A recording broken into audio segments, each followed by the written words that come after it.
नमस्कार, आप देख रहे हैं बी न्यूज और मैं हूं आपके साथ निशा। पूरी दुनिया में डॉक्टरों को भगवान के बगल में कद दिया जाता है।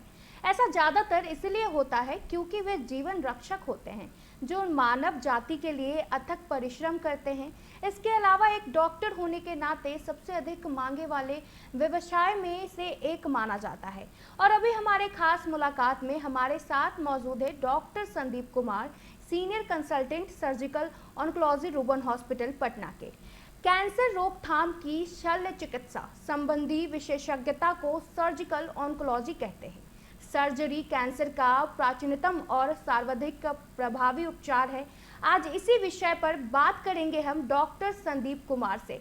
डॉक्टर संदीप, सबसे पहले तो एबी न्यूज और डी प्लस में आपका स्वागत है। बहुत बहुत धन्यवाद जी डॉक्टर संदीप, आप ये बताइए कि आपकी प्रोफेशनल जर्नी क्या रही?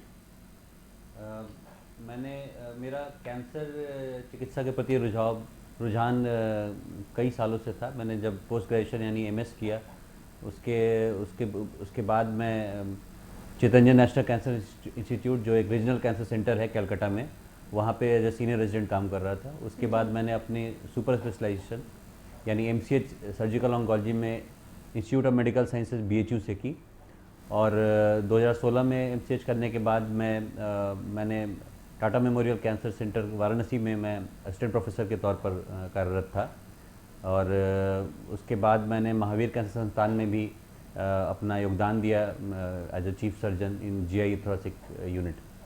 तो उसके बाद अभी मैं रूबन हॉस्पिटल में एज ए सीनियर कंसल्टेंट काम कर रहा हूँ।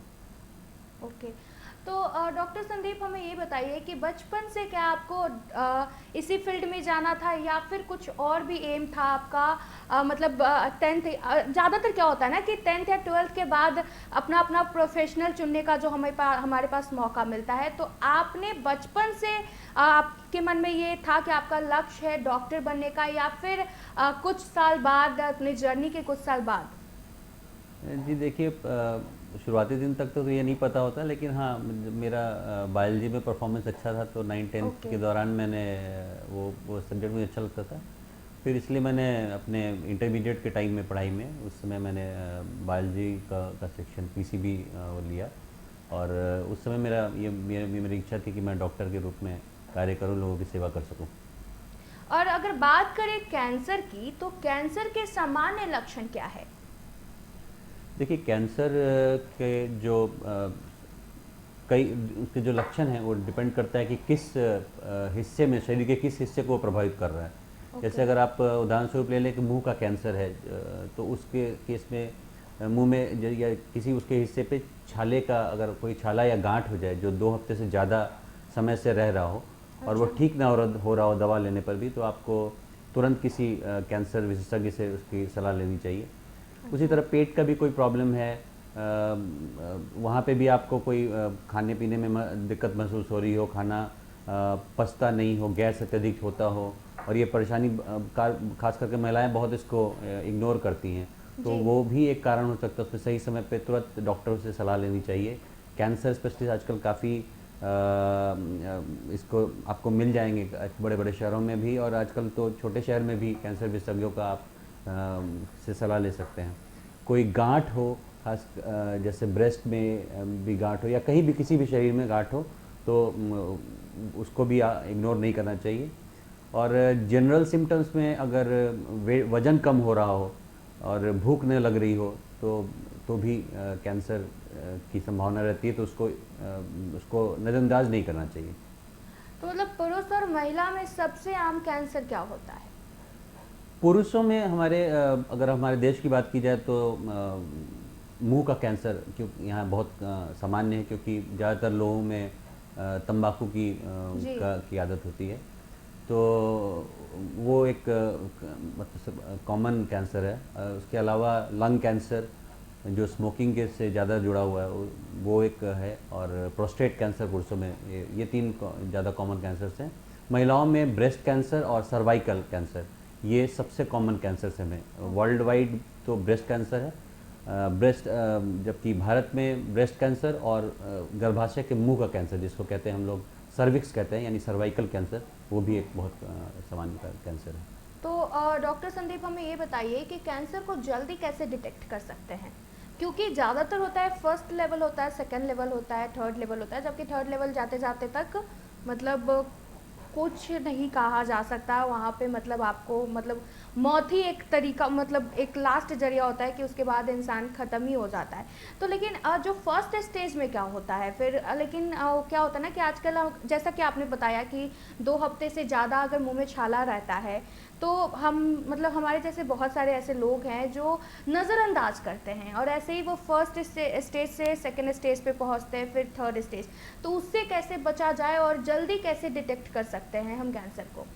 देखिए, सबसे बड़ी बात है जागरूकता कैंसर को लेकर के। ओके। जैसे अगर लोगों को ये पता चले कि कैंसर के लक्षण क्या हैं, शुरुआती कैंसर के लक्षण क्या हैं, और सिर्फ आम लोगों को ही नहीं, जो मेडिकल प्रोफेशन के लोग हैं, डॉक्टर्स, नर्सेज, जो ग्रामीण स्तर पे भी हैं, उनको भी ट्रेनिंग की आवश्यकता है ताकि वो सही समय पे इस तरह के लोगों को चिन्हित करके, उनको पहचान करके जो विशेषज्ञ हैं उनके पास भेजें। लोगों को भी जागरूक करना इस क्षेत्र में बहुत ज़रूरी है ताकि वो अर्ली स्टेज पे, शुरुआती समय पे ही इसको विशेषज्ञ, कैंसर विशेषज्ञ के पास पहुंच सके।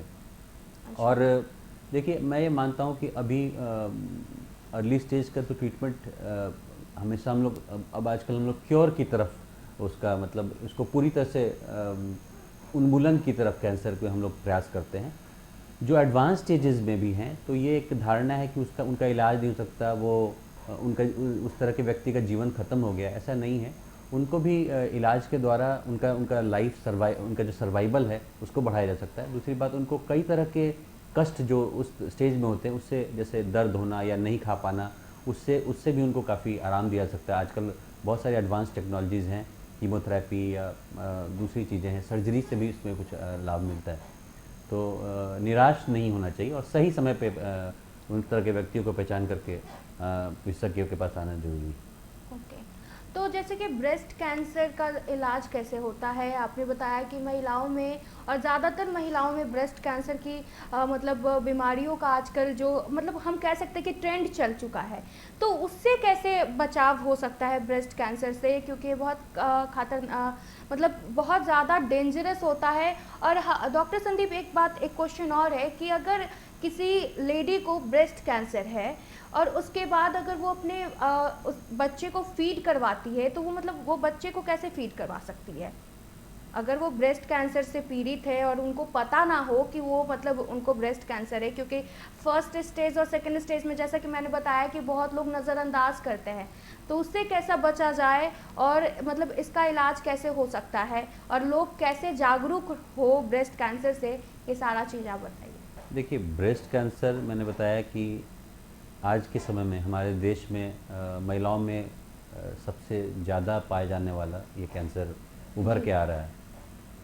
तो सबसे पहली बात है जागरूकता।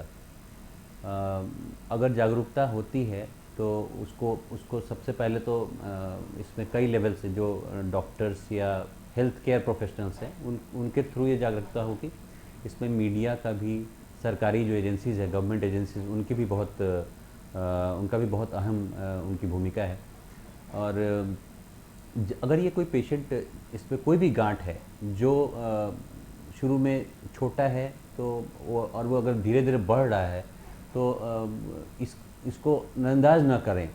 और इसके लिए सही तरीका ये है कि ये हम लोग जागरूक करें महिलाओं को कि वो खुद से अपनी ब्रेस्ट का एग्जामिनेशन, खुद से, जिसको ब्रेस्ट सेल्फ एग्जामिनेशन कहते हैं, वो कर सकें। क्योंकि हमारा देश, देखिए, वेस्टर्न वर्ल्ड की तरह वहाँ पे मैमोग्राफी एक टेक्निक है जिसके तरह इसको स्क्रीन कर लेते हैं। 40 साल से जिनकी उम्र ज़्यादा है उनमें उन महिलाओं में मैमोग्राफी, जो एक्सरे है खास तरह का, वो वहाँ किया जाता है, वो रेगुलर रूटीन स्क्रीनिंग में है। लेकिन इंडिया जहाँ इतनी आबादी है वहाँ पे यह संभव नहीं है।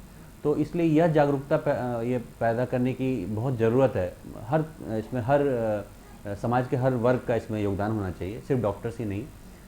डॉक्टर की भूमिका तो है ही, लेकिन सब अगर इस तरह से जागरूकता हम लोग फैलाएं कि सारी महिलाएं जिनकी उम्र 40 से ज़्यादा है वो या इनफैक्ट कई बार यंग, आजकल तो कम उम्र में भी होने लगा है, तो 25 साल के बाद से ही अगर हम महीने में एक बार भी ब्रेस्ट सेल्फ एग्जामिनेशन अगर महिलाएं प्रैक्टिस करती, मतलब नहाते वक्त या जब भी वो एकांत में हो, तो ब्रेस्ट को अपने वो एक ख़ास तौर से उनको हाथ से फील करके अगर कोई भी गांठ उन्हें महसूस हो तो उसको वो ज़रूर डॉक्टर के पास, किसी कैंसर सर्जन या किसी सर्जन के पास भी आएँ, तो यह उसकी जल्दी पहचान हो सकती है।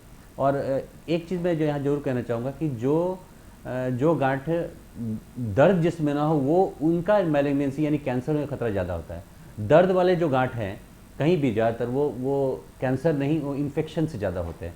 इसलिए दर्द रहित कोई गांठ है तो ज़्यादा सचेत होने मतलब की कि आपके आवश्यकता है। अकॉर्डिंग जो अगर ब्रेस्ट में गांठ रहता है, मतलब कि जिसके अगर गांठ है अगर उसमें दर्द ना हो तो मतलब वो कैंसर का वो खतरा ज़्यादा तो है। ज़्यादा है उसमें, मतलब उसमें। अगर जिसमें गांठ में दर्द रहता है वो इन्फेक्शन के वजह से होता जी। है। और आपके दूसरे प्रश्न का भी मैं जवाब देना चाहूँगा, जिसमें आपने जी। बताया कि जिन महिलाओं में ब्रेस्ट कैंसर है, देखिए प्रेगनेंसी के दौरान चांसेस रहते हैं, क्योंकि उस समय ब्रेस्ट में बहुत बहुत सारे चेंजेस हो रहे होते हैं, तो उस समय डिटेक्ट करना मुश्किल होता है। लेकिन हाँ, अगर कोई भी गांठ जो अलग से फील हो रहा हो किसी लेडी को, तो ज़रूर डॉक्टर के पास आना चाहिए और उसका इलाज तो डॉक्टर करेंगे। लेकिन हाँ, कोई भी गांठ अगर आपको महसूस होता हो तो आप, चाहे वो प्रेगनेंसी के दौरान भी हो किसी औरत को, तो उसकी ज़रूर डॉक्टर के पास आना चाहिए। और ऐसा नहीं है कि उससे ब्रेस्ट फीडिंग के जरिए बच्चों में जाएगा, ऐसा ये गलत धारणा है। तो ब्रेस्ट फीडिंग किया जा सकता है उस दौरान भी। हाँ, इलाज जब तक नहीं चला, इलाज के समय नहीं कर सकते ब्रेस्ट फीडिंग। ओके, तो संदीप जी बात जारी रहेगी, यहाँ रुकते हैं हम एक छोटे से ब्रेक के लिए।